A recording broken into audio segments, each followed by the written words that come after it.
कल के लेक्चर में हम लोगों ने 38 एफोरिज्म पढ़ा था, ठीक है।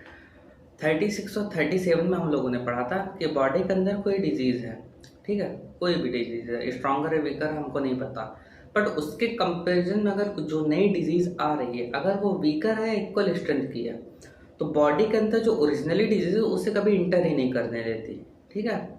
ओरिजिनल डिजीज़ क्या करेगी, उसे निकाल देगी, चलो निकल लो यहाँ से, वो वाली कहानी होती है। और उसके एग्जाम्पल पढ़े थे हम लोगों ने। फिर 38 एफोरिज्म में पढ़ा था हम लोगों ने कि अगर बॉडी के अंदर क्या है, एक डिजीज़ है, उसके कंपेयर में जो नई डिसिमिलर डिजीज़ आ रही है वो स्ट्रॉन्गर है, तो नई वाली जो स्ट्रॉन्गर डिजीज़ है उस वीकर वाले को क्या करती है, सस्पेंड कर देती है, रोक देती है। और जो नई वाली डिजीज़ का टाइम होता है वो 8, 10, 15, 20 दिन किसी वो अपना टाइम ड्यूरेशन पूरा करके जब चली जाती है तो ओरिजिनल जो डिजीज़ थी वो दोबारा फ्लरिश होकर उसके सिम्टम आना स्टार्ट हो जाते हैं। बट ये चीज़ हम लोगों को ज़्यादातर ऑब्जर्व करने को मिलती है कहाँ पर, एक्यूट डिजीज़ के केसेस में। बट अगर केस कैसा हो, क्रॉनिक हो, और जो नई डिजीज़ आ रही वो स्ट्रॉन्गर है और वो हमारी बॉडी के अंदर क्या लंबे समय तक प्रेजेंट रह जाए, तो वो दोनों आपस में मिलकर कॉम्प्लेक्स डिजीज़ बना देती है। वो हम लोग पढ़ते हैं 40 एफोरिज्म में, बट आज हम लोग पढ़ना है 39 एफोरिज्म, ठीक है। तो इसमें हनीमैन सर क्या बताते हैं पहले समझ लेते हैं, फिर रीडिंग लगाएंगे। तो 39 एफोरिज्म हनीमैन सर कहते हैं कि जैसे हमने जो 38 में एग्जाम्पल पढ़े, नेचुरल एग्जाम्पल पढ़े, जैसे मीजल्स को, स्मॉल पॉक्स को चेक कर देना, रोक देना, ठीक है, या फिर काउपॉक्स के आने से मम्स का रुक जाना, कि जब तक काउपॉक्स अपना 7-8 दिन का टाइम ड्यूरेशन पूरा नहीं कर लेता था तब तक मम्स के सिम्टम गायब हो जाते थे, और जब काउपॉक्स से चला गया फिर मम्स के सिम्टम आ गए। तो स्ट्रॉन्गर क्या कर रही थी, वीकर वन को सस्पेंड कर रही थी। तो हनीमैन सर कहते हैं कि ये जो स्ट्रॉन्गर डिसिमिलर डिजीज़ जो बॉडी के अंदर पहले से एक डिसिमिलर डिजीज़ तो उसको जब सस्पेंड कर देती है, ये सारे ऑब्जर्वेशन तो पहले भी थे और ओल्ड स्कूल प्रैक्टिशनर इसको लंबे समय तक देखते आ रहे हैं कि ये चीज़ें पहले से हो रही हैं। वो एलोपैथिक फिजिशियन को बोल रहे हैं कि ये सारी चीज़ें तो वो भी ऑब्जर्व कर रहे थे, बट उन्होंने उससे क्या सीखा, कुछ भी नहीं। इसके बावजूद उन लोग का ट्रीटमेंट का तरीका कैसा होता है कि सिम्टम कोई और है, वो ऐसी दवाई देते हैं जो कि क्या होती है, एक नई डिसिमिलर डिजीज प्रोड्यूस करने की क्षमता रखती है। तो उसके हनीमैन सर ने एग्जाम्पल दिए हैं 39 एफोरिज्म में, ठीक है, कि जो लोग एलोपैथिक प्रैक्टिशनर है, ओल्ड स्कूल प्रैक्टिशनर, जो उनसे जुड़े हुए लोग हैं, वो ये सारी चीज़ें देख रहे हैं सदियों से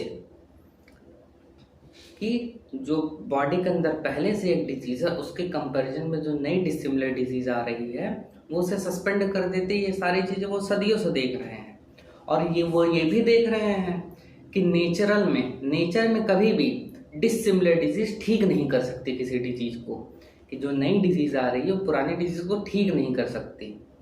तो dissimilar disease neither cure original disease, ठीक है, वो क्या करती है, केवल डिसिमिलर डिजीज सस्पेंड करती है।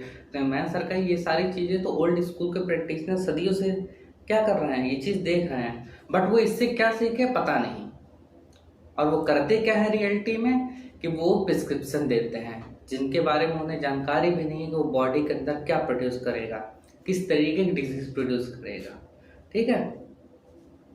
और वो उससे कुछ सीख भी नहीं रहे। हनीमैन सर किसके लिए बोल रहे हैं, एलोपैथिक प्रैक्टिशनर के लिए बोल रहे हैं। उसके बाद उन्होंने जो उनमें ट्रीटमेंट के तरीके अपनाए गए हैं उसके एग्जाम्पल बताए हैं।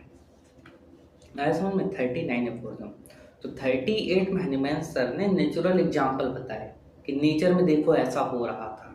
फिर 39 में बताया कि ओल्ड स्कूल प्रैक्टिशनर ने ये सारी चीज़ें ऑब्जर्व की हैं, उन्होंने ही देखा है। मैंने केवल कौन सा एग्जाम्पल हनीमैन सर ने बताया, काउपॉक्स का मम्स को रोक देने का। तो काउपॉक्स नहीं डिसिमिलर डिजीज, तो वो मम्स को हनीमैन सर ने लिखा है पहला, दूसरा, तीसरे पैराग्राफ में कि I myself saw the mums immediately disappear when the cowpox inoculation occur. जब काउपॉक्स का इनोकुलेशन होता है काउपॉक्स मम्स रुक जाता है। ये हनीमैन सर ये चीज़ मैंने ऑब्जर्व की, बट ये सारी चीज़ें तो पहले भी ऑब्जर्व हो रही थी। तो ओल्ड स्कूल प्रैक्टिशनर मतलब इतने सदियों से ये सारी चीज़ें देख रहे हैं, उसके बाद भी वो लर्न नहीं कर पाए कि डिसिमिलर डिजीज से बीमारी ठीक नहीं होती, बट उनका अभी भी ट्रीटमेंट का तरीका क्या है, एक नई डिसिमिलर डिजीज प्रोड्यूस कर दो बॉडी के अंदर। ठीक है, जैसे मैंने सर एग्जाम्पल दिया कि इच एक्जेंथमा का, कि एक इचिंग होती है जिसमें लाल लाल कलर के ताने पड़ते, एक बीमारी है। वहाँ पर एलोपैथिक प्रैक्टिशनर उस पेशेंट को कैसी दवाई देते थे, पहले परगेटिव देते थे। परगेटिव क्या होती है, ऐसी दवाएं जो कि क्या कराएं, लूज मोशन कराएं। तो जब तक वो परगेटिव दे रहे थे उस पेशेंट का इच गायब था। मतलब क्या, एक पेशेंट था उसके अंदर क्या था, एक इच एक्जेंथमा था, लाल लाल कलर के चकत्ते निकल रहे थे। ठीक है, जहाँ जिसमें इचिंग हो रही थी, उस केस में ओल्ड स्कूल प्रैक्टिशनर ने क्या किया, परगेटिव दिया। तो जब तक वो परगेटिव खाया, वो एलोपैथिक दवा खाया, तब तक क्या होता रहा, डायरिया होती रही, तो उसके इच एक्जेंथमा गायब रहा। बट जब दवा बंद हुई तो दोबारा इच एक्जेंथमा आ गए। तो निमान सर ये चीज़ एग्जाम्पल के थ्रू बताते हैं। अब पढ़ते हैं 39 Jefferson. Not the adherent of the old school of medicine, जो ओल्ड स्कूल ऑफ मेडिसिन उससे जो जुड़े हुए लोग हैं, saw all this for so many centuries, उन्होंने ये चीज़ देखी है कब तक, सदियों से।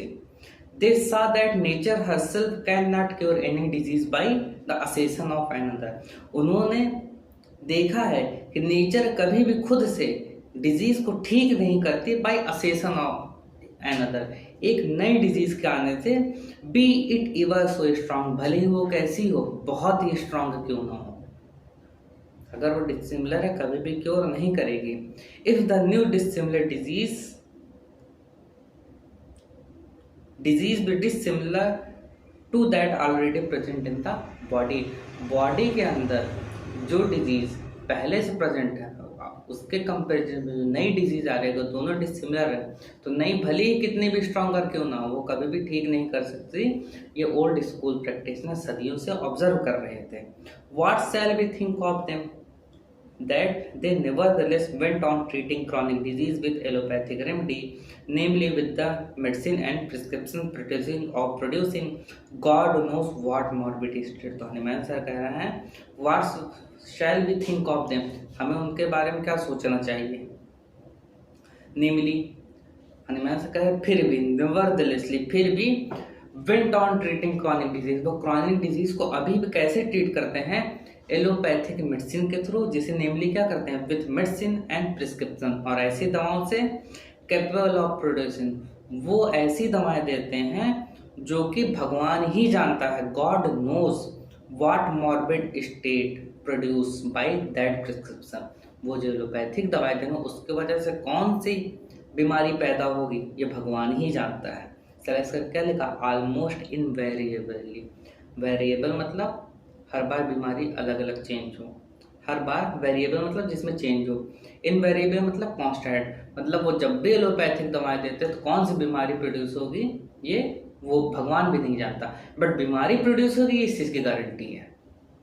ठीक है, तो हनुमान सर कहते हैं ऑलमोस्ट इनवेरिएबली मतलब ऑलमोस्ट कांस्टेंट, हर बार बीमारी प्रोड्यूस होगी इस बात की तो गारंटी है, बट कौन सी बीमारी पैदा होगी ये गॉड नोस, भगवान भी नहीं जानते। ठीक है, या फिर भगवान ही जानता है, मैं गलत बोल दिया, भगवान नहीं जानता, नहीं भगवान ही जानता है कौन सी बीमारी प्रोड्यूस होगी। ठीक है, however one dissimilar disease to be cure, और कौन सी डिसिमिलर डिजीज वो ठीक करना चाहते हैं, आगे क्या लिखा है हनुमान सर ने, क्वेश्चन मार्क। तो ये सारी चीज़ें हनुमान सर बताते हैं।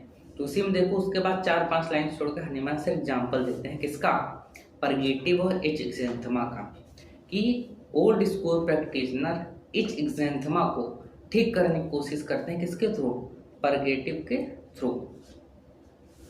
ठीक है, देखो क्या लिखा है, thus the itch eczema certainly disappear very soon from the skin under the employment of violent purgative। जब एक वायलेंट परगेटिव मेडिसिन दी गई तो जो इच एक्जेंथमा था सर्टेनली जरूर ही वो क्या होगा, गायब हो जाएगा, डिसअपियर हो जाएगा, फ्रिक्वेंटली रिपीटेड, जब बार बार एलोपैथिक मेडिसिन को दिया जाएगा, वो भी कैसी मेडिसिन, परगेटिव, जो कि क्या कराती थी, दस्त कराने वाली दवाएं थी, तो उसकी वजह से क्या होगा, इच एक्जेंथमा गायब हो जाएगा।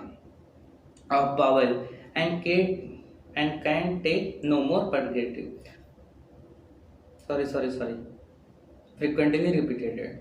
But when the patient get no longer stand the dissimilar disease, और जब पेशेंट क्या होगा, no longer stand the fastidious dissimilar disease. Fastidious, sorry tedious मैंने बोल दिया। फैक्टीडियस का मतलब होता है आर्टिफिशियल जो डिजीज थी। जब ये परगेटिव देकर हमने एक आर्टिफिशियल डायरिया प्रोड्यूस करवाया था, मैं से कह रहे थे जब ये चीज़ नहीं दी जाएगी, जब पेशेंट क्या रहेगा, इससे फ्री हो जाएगा, तो cutaneous eruption breakout as before, और तो वो जो क्यूटेनियस इरप्शन था दोबारा से लौटकर हो जाएगा उस पेशेंट को।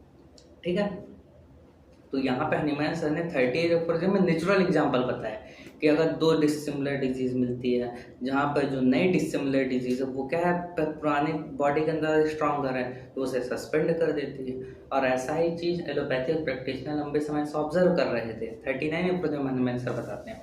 उसके बाद भी कहते हैं कि उसके बावजूद वो ट्रीटमेंट का तरीका उनका यही है कि एक नई डिसिमिलर डिजीज प्रोड्यूस कर दो बॉडी के अंदर, किसके थ्रू, आर्टिफिशियल मेडिसिन के थ्रू।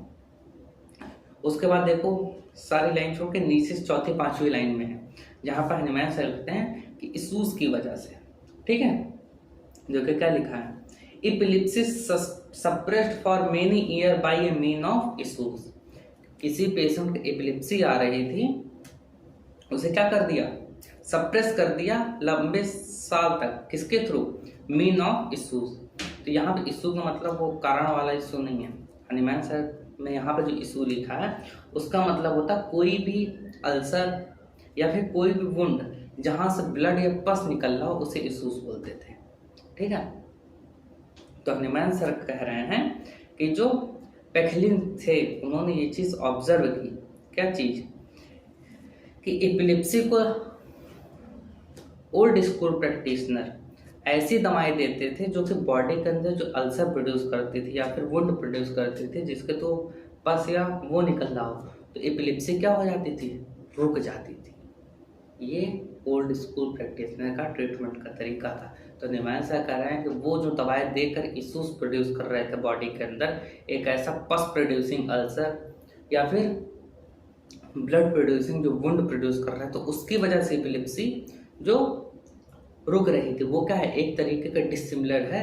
जब एलोपैथिक प्रैक्टिशनर ने सेंचुरीज से देखा है कि नई डिसिमिलर डिजीज आने से कोई बीमारी ठीक नहीं होती, बट वैसे ही वो दवाई देकर ठीक करने की कोशिश करते हैं, वो क्या है, गलत है। तो हनीमैन सर ने दो एग्जाम्पल बताए हैं 39 एफर्जन में। पहला, परगेटिव से इच एक्जेंथेमा को ठीक करने की कोशिश करना एलोपैथिक प्रैक्टिशनर के द्वारा, एंड इशूज से एपिलेप्सी को ठीक करने वाला, जिसको ऑब्जर्व किसने किया था, पेखलिन सर ने किया था।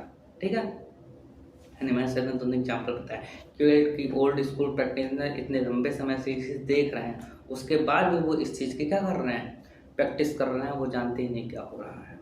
ठीक है, उन्होंने ये चीज़ ऑब्जर्व की है कि नई डिसिमिलर डिजीज से कभी भी पेशेंट ठीक नहीं हो सकता, ये चीज़ सेंचुरीज से है, बट उसके बावजूद वो इसकी प्रैक्टिस कर रहे हैं।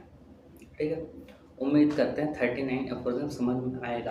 केवल रीडिंग मारनी है 39 एफर्जन को, उसके अंदर जो दो पॉइंट है, दो एग्जाम्पल है, वो हमने एक्सप्लेन कर दिए। ठीक है, बाकी रीडिंग मार के कहानी खत्म। 39 एफर्जन को बहुत अच्छे से नहीं पढ़ना है, केवल याद करने वाली चीज़ें क्या हैं 36, 38 और 40 एफर्जन में कि क्या क्या होता है।